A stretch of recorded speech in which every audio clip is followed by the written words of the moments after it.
Looking at the back side of this tuner, it seems to be turning okay, but it's loose. I think I need to discharge the high voltage. I don't think so.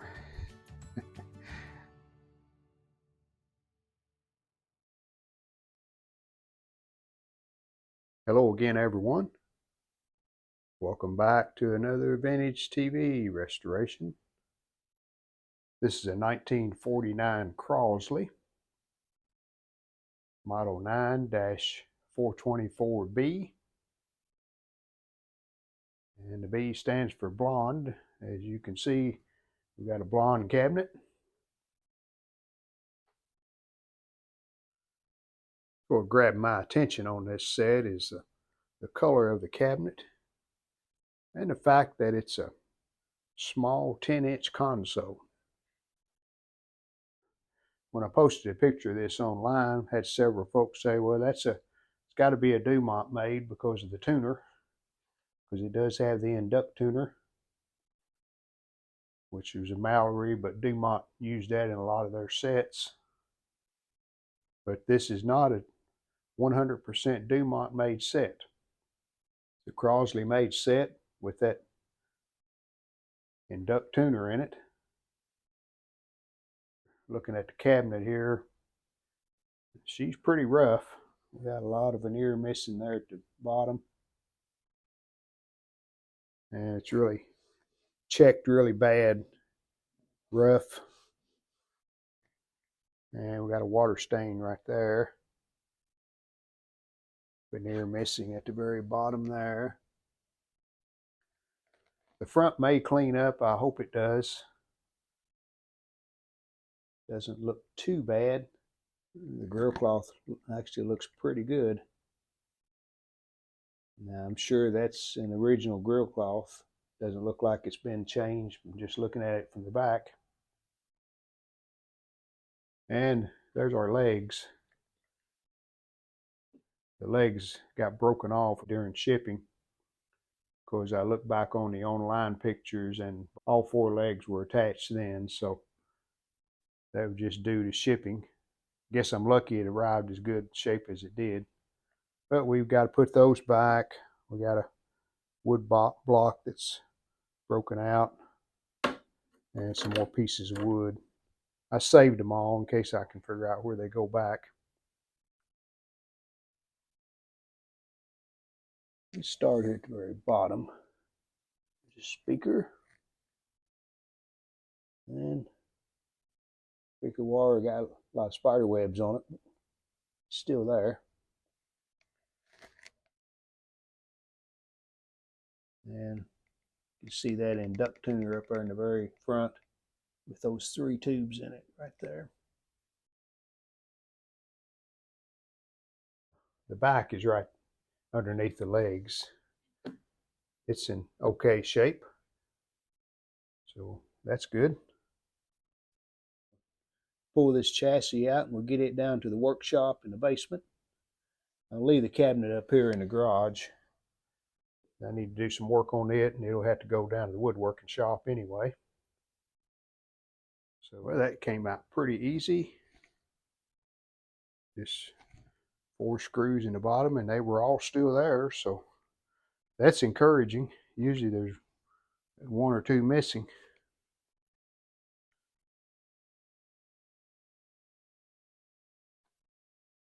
It kind of looks like rust, but I think that's some kind of red dirt or something, but anyway. And there's the dial. We'll get that cleaned up and see what it looks like. I know one thing, the weight of the set is in the chassis, because this cabinet, it's maybe 20 pounds. Yeah, I've already taken the back and the screws and the knobs into the basement, so I got to get some help to carry this down. We'll get it down there and get it up on the bench. Well, that was much easier. Got Rita to help me. I probably could have carried it, but with all that dirt and dust on it, I would have had that all over me, so we was able to get it down here and got it on the bench. Here are the knobs and the screws and the back screws, and there's the back. So we'll bag all of this up. I think I can get all of these knobs cleaned up and looking a lot better. Nothing else we can paint the centers of those. Now this is a channel selector. Maybe epoxy that back. It looks like it's pushing back together. We'll see. That comes later. We're not worried about that right now. Well, looks like everything seems to be here. So let's tip it up on its side and see what the underneath looks like. Well, the first thing I noticed was that resistor. You've been hot. Comparing it to a original chassis to see if anything been worked on.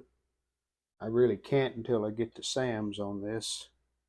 Sam's covers several models, and hopefully the models are all consistent as far as the layout underneath, so we'll see on that. But I see a lot of original caps.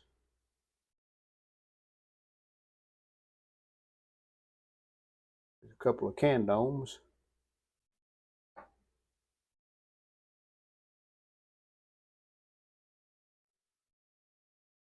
Looking at the back side of this tuner, it seems to be turning okay, but it's loose, so not sure what's going on there.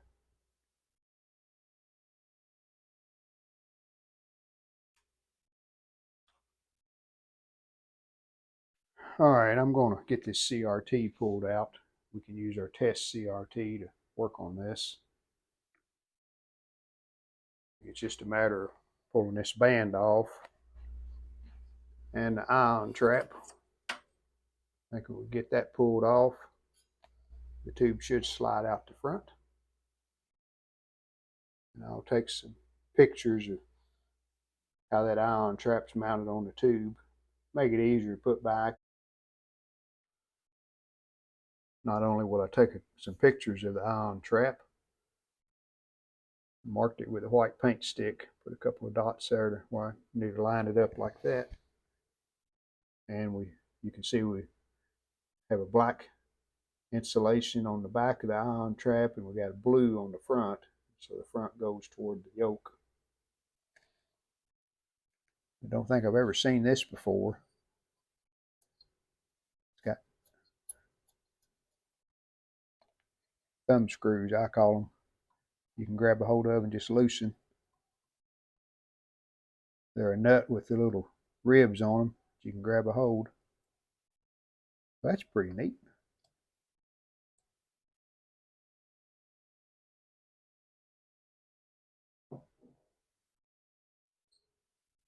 And on this strap, we just have a couple of Phillips head screws. And there are the holes in the chassis are threaded, so no nuts. And we got to prise this away here. It's stuck to that old gasket material. Well, I was able to get that unhooked. Slot it goes in on the chassis, so we can just leave it on the tube for now. So I think I need to discharge the high voltage. I don't think so. Probably been, I don't know, 50 years maybe since that was hooked up or longer. Okay, let's see if it comes out now.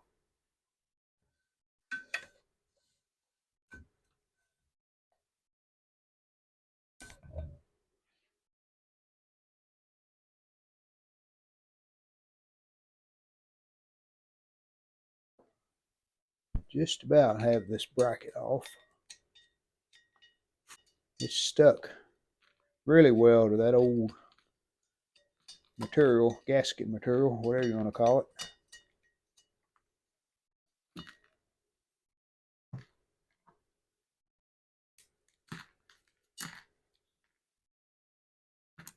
Very brittle. And there's a number 10 BP4. When I first purchased this set, I did a short video where we looked at the cabinet and the condition of the set, and I also checked the CRT. I used the B&K tester to test it, and it determined that this CRT is really weak. And we did have a brightener on the set, so that kind of confirms that the tube was pretty bad shape and getting dim. I'm going to test it again with the Syncor CR70. I'm sure it'll tell us the same thing, but just to be 100% sure, we're going to see what it shows. We have to use the universal adapter, and we'll look up the 10 BP4. We see that 1 and 12 are the filaments, and that's each side of the keyway. It's a simple way of finding the filaments on a picture tube. There's the keyway, so we have 1 and 12.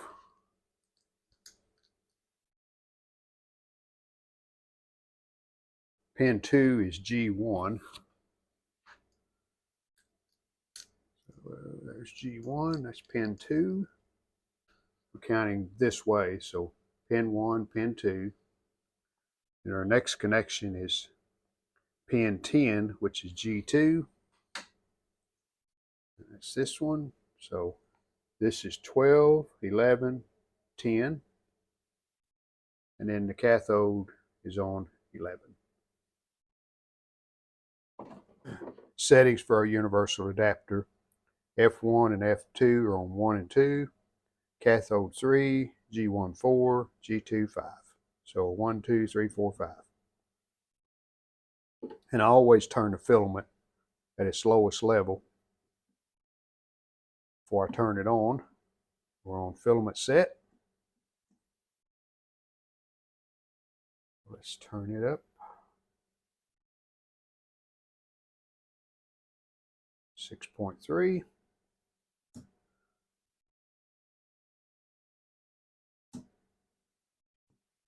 Well, that's not good.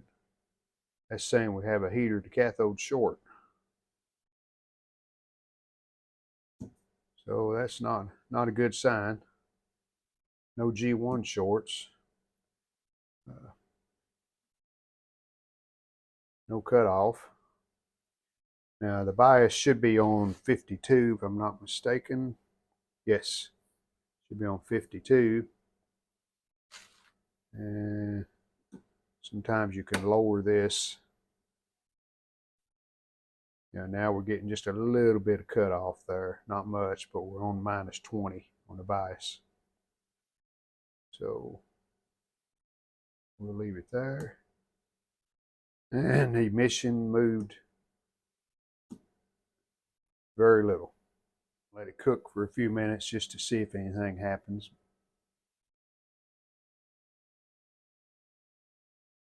Well, we might have came up just a little, but not much emission.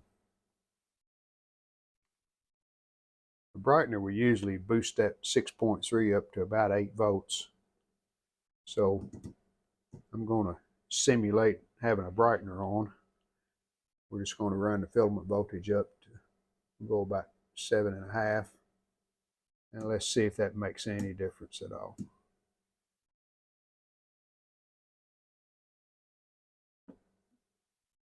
The cutoff's trying to adjust now, and that's on minus 36. And it's moving just a little on 52. And yeah, the emission's a little better. That's on 7.5 volts filament. So we have a couple of options. We could try rejuvenation. It's probably already been tried. Maybe not, but most of the time when you see a brightener, they've already rejuvenated it and it's went down even further, and then you put a brightener on to get what's left of the tube out of it. Or we could put that brightener back on once we get the chassis working. So that's all we'll do with this CRT for now. I don't want to do a rejuvenation until I hook it up on a working chassis and just see how weak it is. It's safely stored away.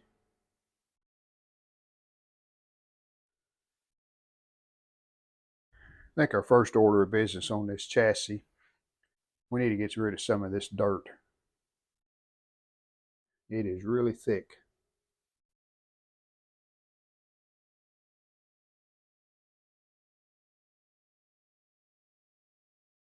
Using a shop vac. I have these adapters that adapts the larger hose down to the smaller size. And then I have these attachments.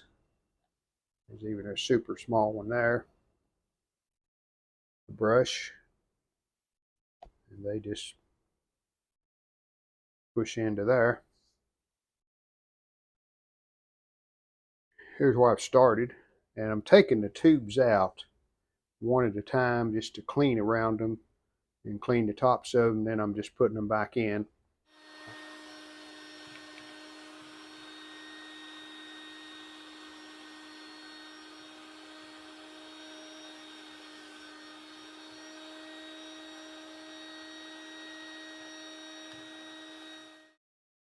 That's good enough for now. And I wipe the dial off just a little. Don't want to get too aggressive. Looks like it's okay. We just got to figure out what's going on with that being loose. These two pieces of paper were around this dial, or around the shaft. And someone's just cut those out of paper. See the back side of that one, it's all broken up. Don't know what that's about. We definitely got something going on there.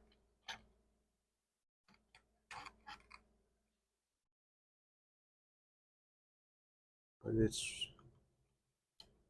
really loose.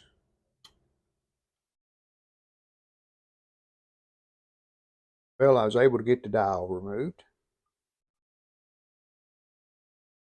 This gear rides against this idler type gear.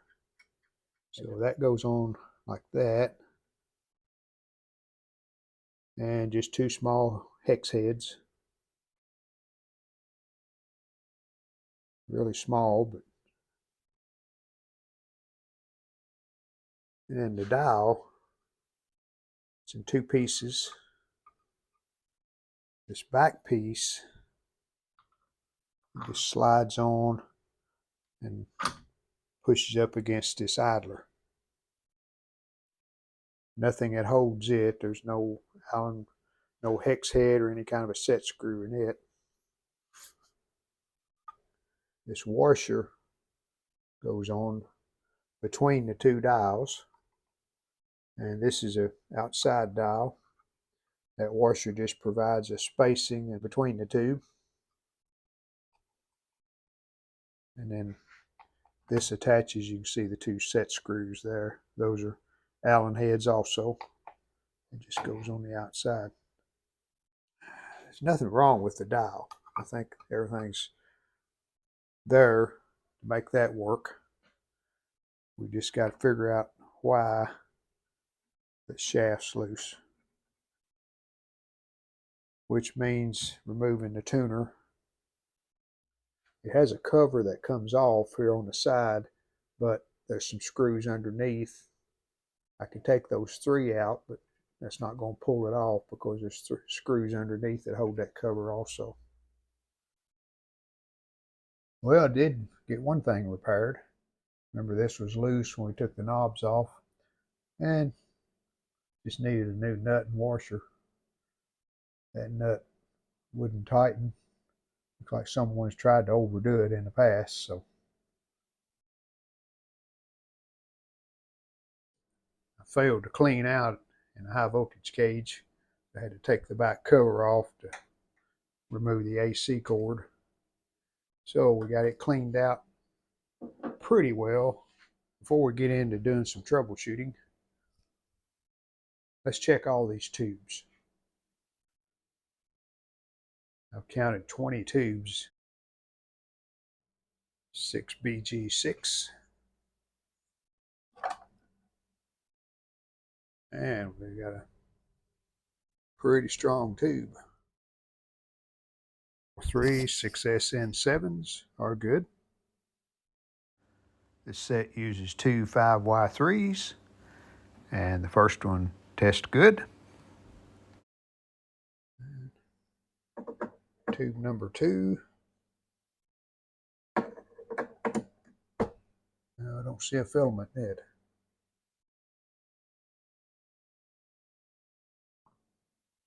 And yeah, filament's open on that too. So we need a new 5Y3. Next we have a 5V4. And it tests good. Next we have a 12AU7. 7 is good. 3 6AG5s. 2 of the 3 6AG5s test good. The other one was weak. We have one 6AL5. So that one's good. 6AU6. Good. This is another 6AU6. It's good. It's a 6T8. Good. 3 tuner tubes. And all 3 tuner tubes were good. So that's all the tubes except for this audio out. And it's a 6V6. Up in the good. So we had a bad 5Y3 damper tube. I replaced it. And a weak 6AG5. And I replaced it. We have our schematic.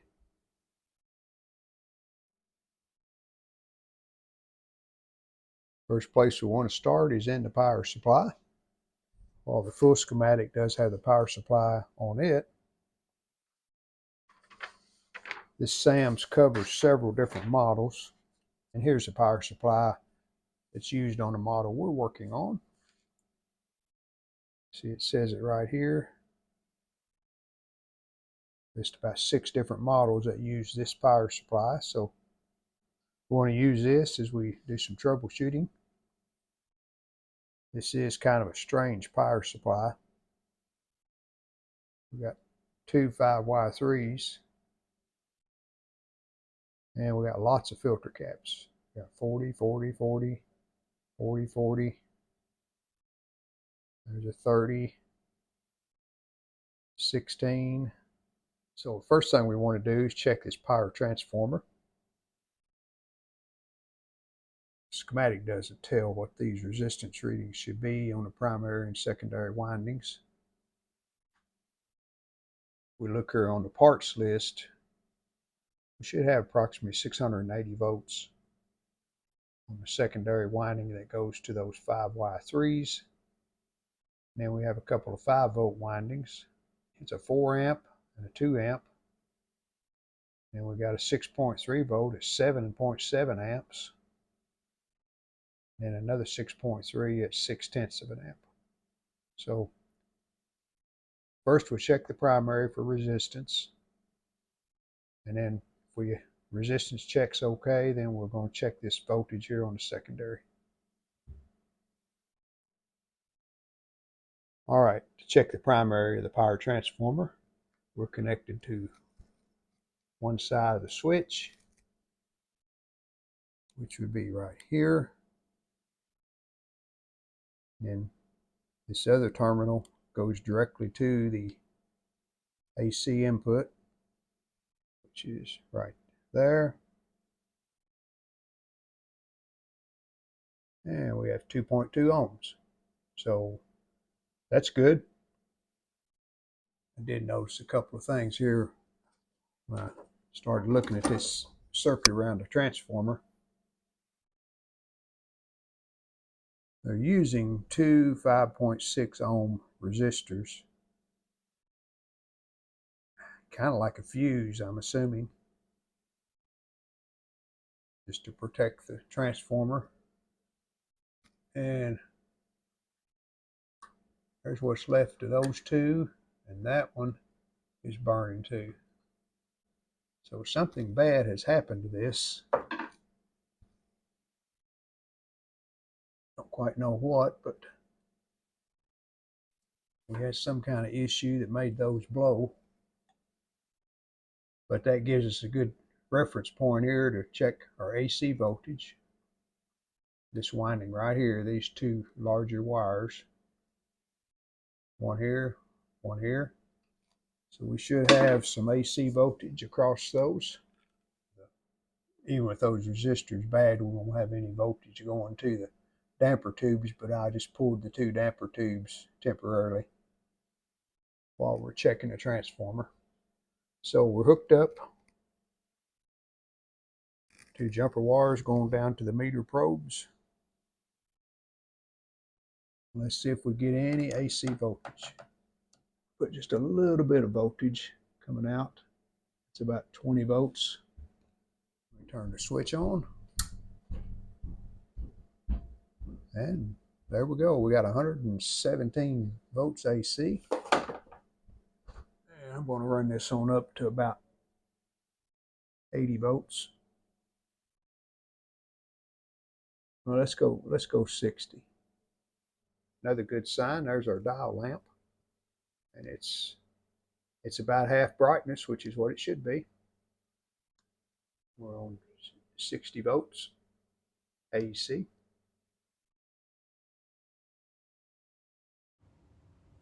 That's going to be all for part one of the Crosley 1949 Model 9-424B Restore. See you next time. We hope you've enjoyed the video. And if you did, how about giving us a like and subscribe to our channel? Thanks.